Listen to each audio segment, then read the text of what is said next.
For our case study, we have a collection of records relating to Governors Wales, which was established in 1995 to support school governors. These were supplied on a USB stick. Liam has already connected this via a write blocker to our standalone machine, virus checked the content, copied it using TerraCopy, and run it through Droid. I'm now going to try to emulate that process on my laptop, but I don't have a write blocker, so we'll have to use our imagination. Now, before I go any further, let's just have a quick look at the Droid output that Liam created. You can see the method of identifying. Signature is the best way because that's looking at the embedded metadata. If it can't be found from that, it uses the file extension. Any object where it's used the extension rather than the signature, there might be an issue. It depends on what type it is. Like for all these DB database, that's quite a complex file format, so we'll understand that it's using the extension. So these are all the data files, and you see all the files they're using the signature.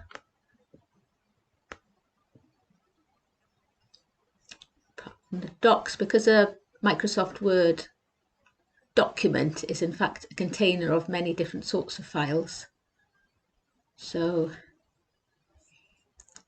that's why it's not using the signature there.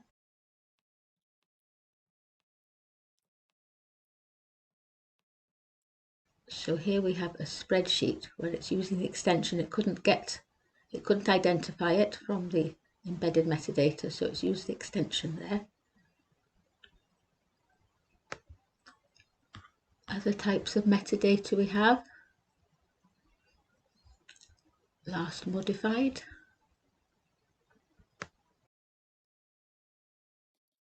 extension mismatch, that's a good one to check. It should be false for all of them, and it is. Then we've got the checksum, format count. So the pronom UID is a very important one.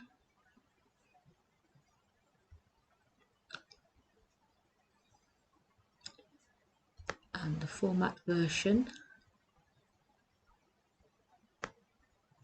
Most but not all pronom UIDs also have a format version. And now to get back to the task in hand. On my standalone machine, I have a dedicated directory for the preservation work. At the library, we have a Fedora object management repository where the METs for all our preserved material is kept. For this manual workflow, I've got a dedicated metadata directory here where I'll keep everything related to the objects I'm ingesting. But I also need to keep the metadata with the transfer, so I'll have to duplicate it. I've already created a directory for this data with an empty data and metadata directory. So I'll insert my USB stick.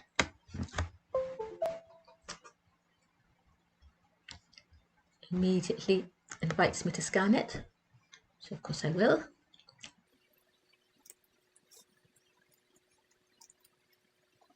So no malware found, so I can now copy it using TerraCopy.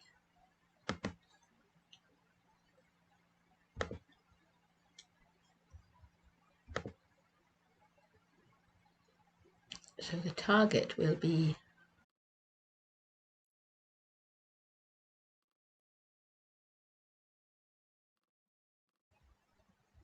digital preservation, Governors Wales archive data.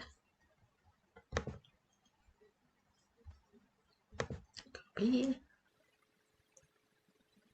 save hashes, and I don't need the USB stick anymore, so I'll lose that.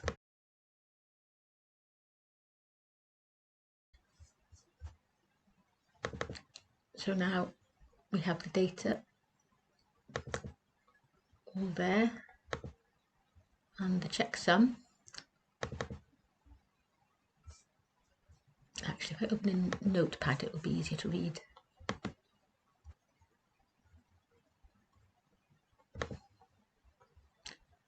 Which I could compare with the Droid output Liam created, except that he's used MD5 checksums, whereas I've used SHA 256. So that's something we should have agreed on beforehand. But I can run my copy through Droid and compare and contrast.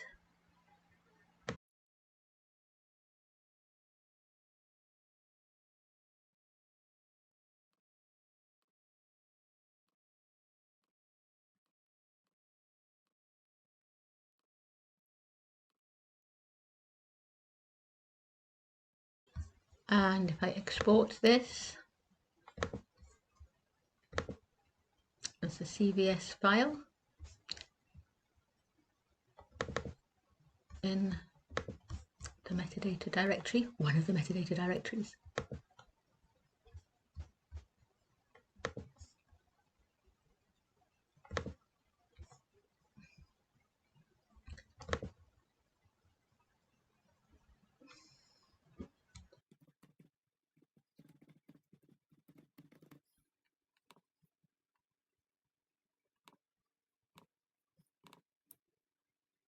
then if I open this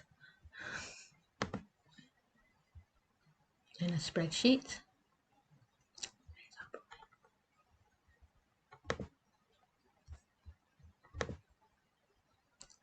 we could compare some of my checksums with Liam's.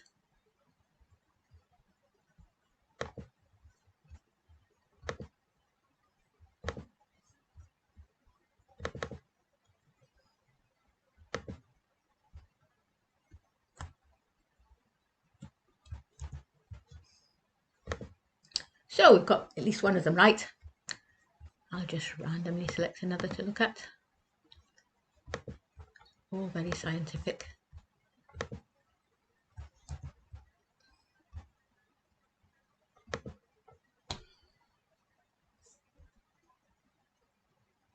So really you want to go through all of these and check that the checksums are all the same.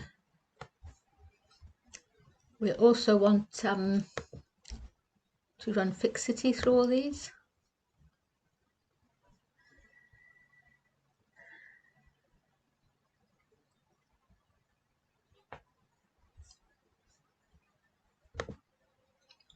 So we can schedule this to run the check monthly, weekly, daily.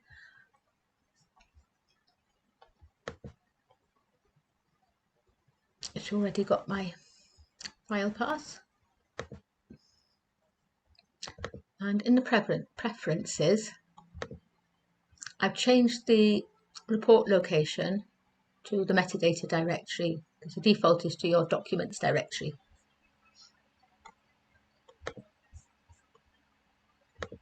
Then we just run now.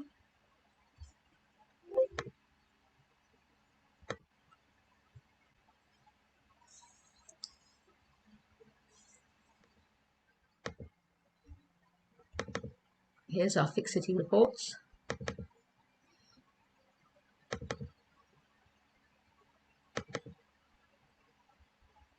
With our SHA 256 I'm using again.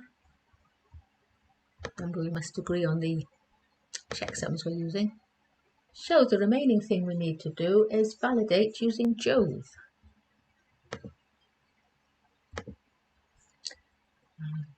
Start the Jove GUI. And then the easiest thing to do is to drop the entire directory, when we can find it, into the Jove GUI. And then we can save it and I'm going to save it twice.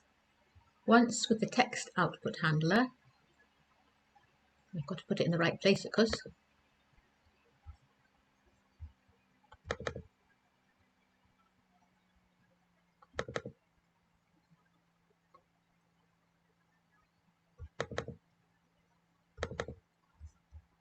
And we'll call it GWA Joe text.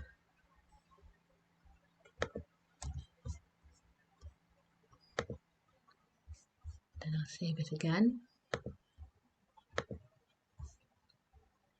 because I like the audit output handler.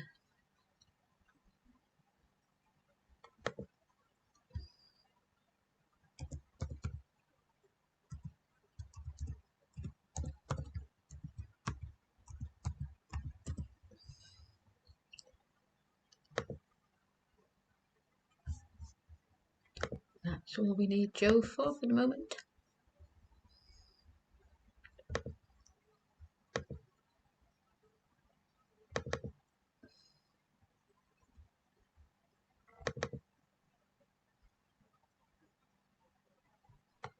If we look at these,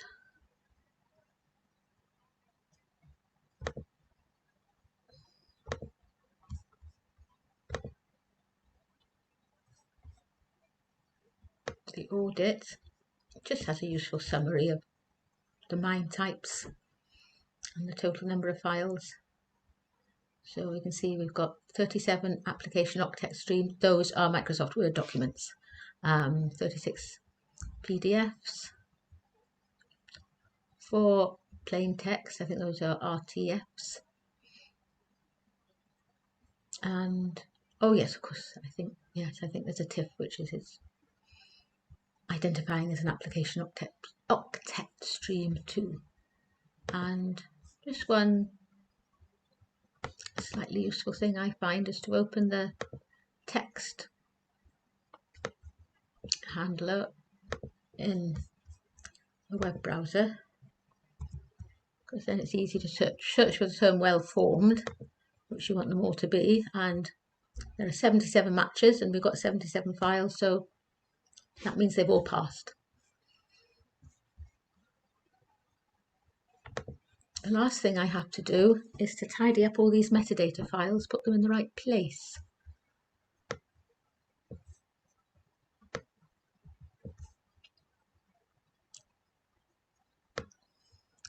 There are probably much better ways to do this.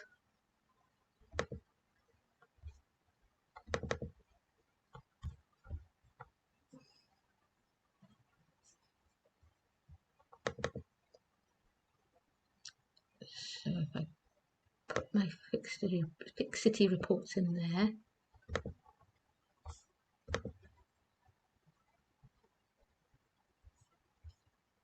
but now I want all this metadata to also be in the Governors Wales own metadata file, as these are just their Fixity reports. So I shall just copy them all over.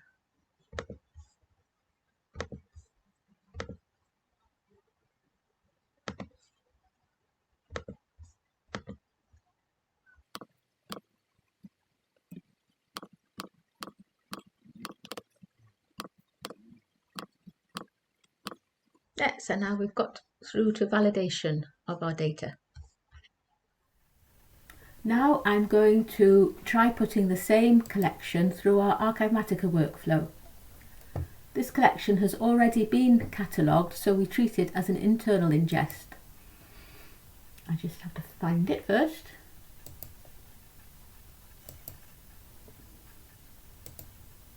There it is.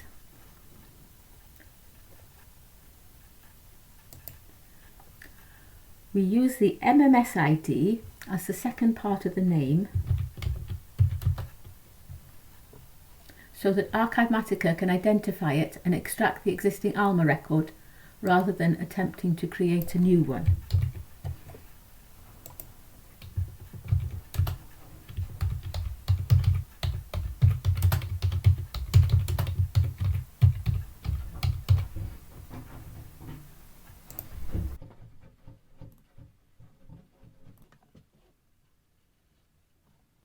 and it's failed at identify file format.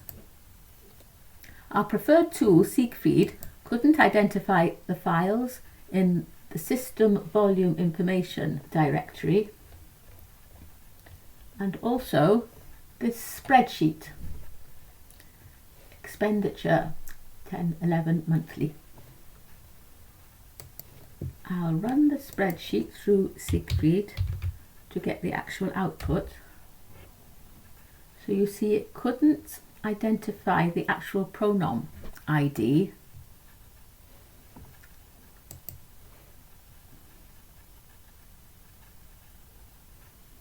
It's decided it's either 214 or 494. If we look at the Droid output that Liam originally got for this item, it's the last one here, Droid decided it's FMT 494, but if you see here in column F, which is the method of getting the file type, it's used the extension, not the signature. So it's just said, oh, because it's XLSX, it will probably be a 494. I could just check another spreadsheet to make sure it's just not a Siegfried thing. I'll have a look at the one Sally created as an audit template.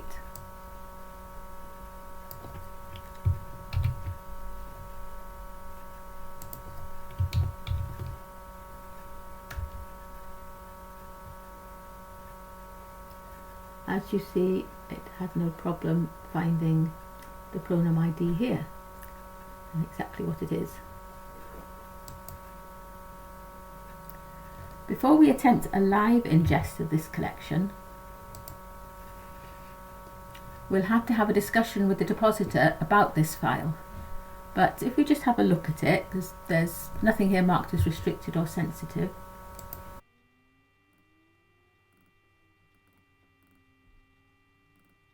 Here is a copy of it.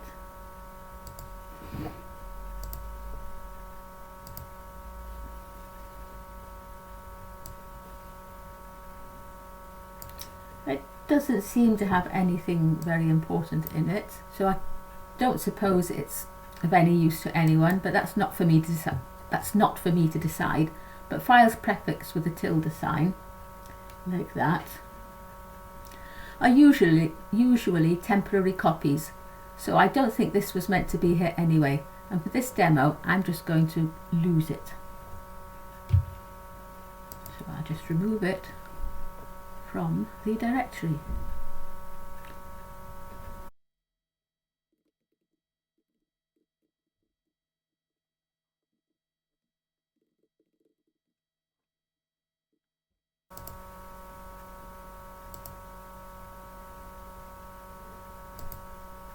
Just check it's gone. 76 objects now, there were 77 before, so looking good. Yes, that's gone. So we also have to look at the files in system volume information, which also failed. So if we look in the Droid output,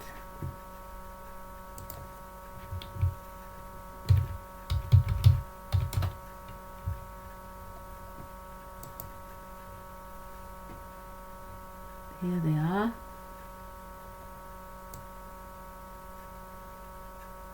Droid didn't find a pronom ID for these either, or anything very much else really. Again, we'd need to talk to the depositor about these files, but I'm going to make the unilateral decision here to treat this folder as metadata and just move the whole thing into a metadata directory.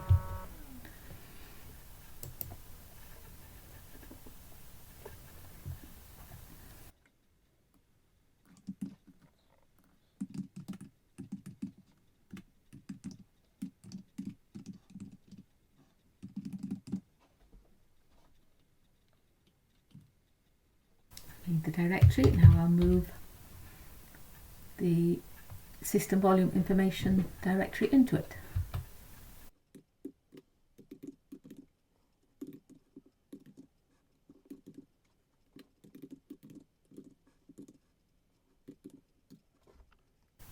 And I think I ought to have done this with my manual workflow on the Windows machine as well.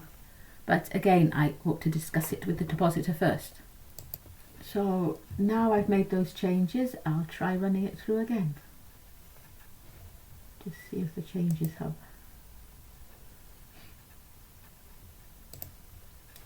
got through.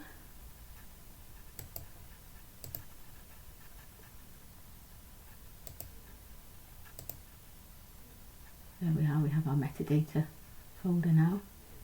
So try again. Same name.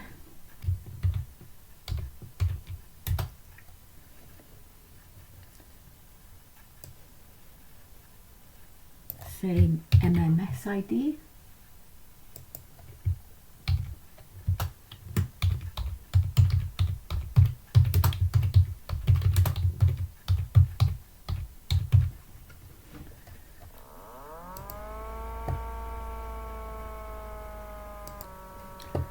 And it's failed again at identify file format. This time it's 2005 year-end audited accounts TIFF that's causing the problem. This has failed because Siegfried couldn't get a format version and Archivematica insists on one. I've come across this issue before because Pronom does not differentiate versions of TIFF. It has its own Pronom ID, in this case FMT 353. So I've added some code in the Archivematica script so that when a tagged image file format is identified, we run it through Jove to get the version number. However, even Jove couldn't find one for this file. We can try that here and see. Here's Jove.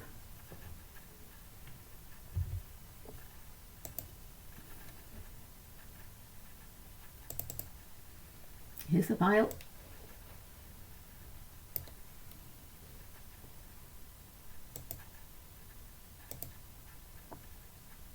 Not a lot to say about it really. If we open the file,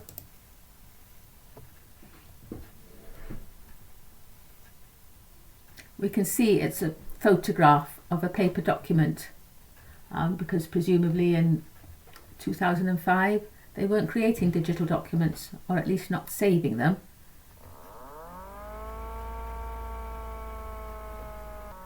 If we compare it to another TIFF, our good old jellyfish,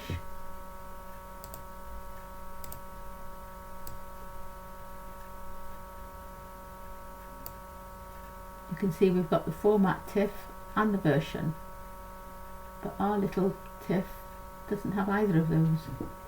Obviously I can't just omit this file because it looks pretty important, but what I can do is repair it using a tool called Convert from ImageMagick.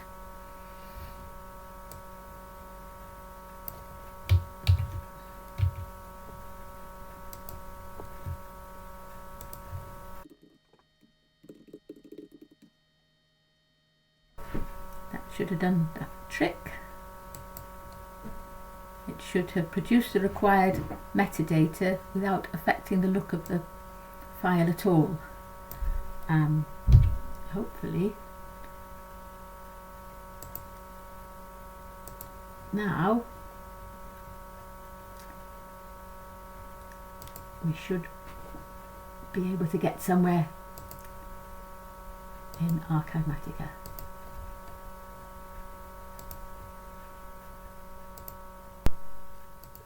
So now you see Archivematica has run all the way through to the end of the transfer and has actually barreled through the ingest part of the workflow and has completed the normalization, but we'll worry about that another day.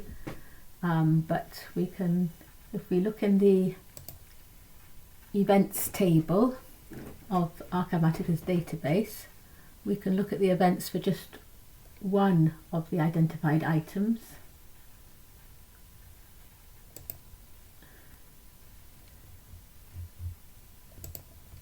We'll take this one, this file ID.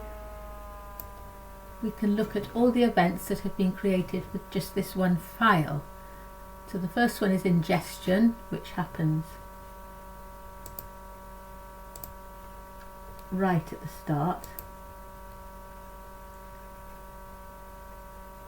well, near the start, where we assign the UUIDs to the object. That just records that the file is part of the transfer now. Then message digest, this is where we assign the checksums and file sizes to the objects for the first time, because these didn't arrive with checksums already calculated. Then the virus check, in scan for viruses, in which it passed. Name cleanup, that's where we sanitize the names, remove any disallowed characters and replace spaces with underscores. Then the identification, which finally we got everything to pass, and they should all have their pronom ID in the event outcome detail note. And then the validation, which it also passed.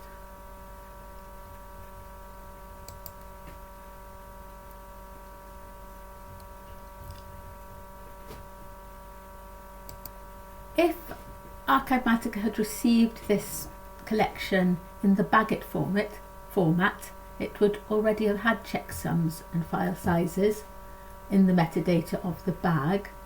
So we can just have a quick look at how that would have gone through. So we've got it here as a zipped bag.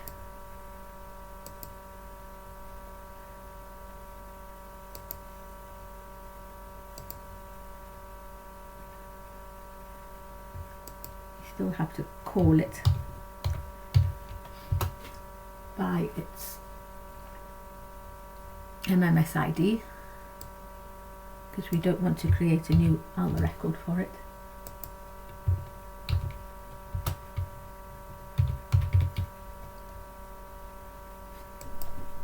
The name you give it in Archivematica isn't that relevant. It will be in the METS as the Archivematica name, but it won't be the title in the catalogue.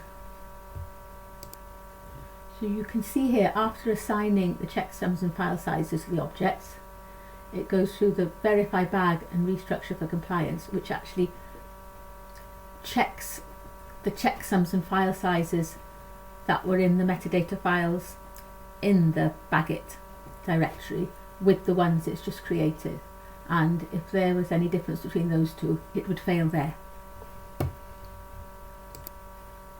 If I look for one of the file UUIDs that have been assigned here, so here we are, generated UUID for this file, and then check this in the events table of the database.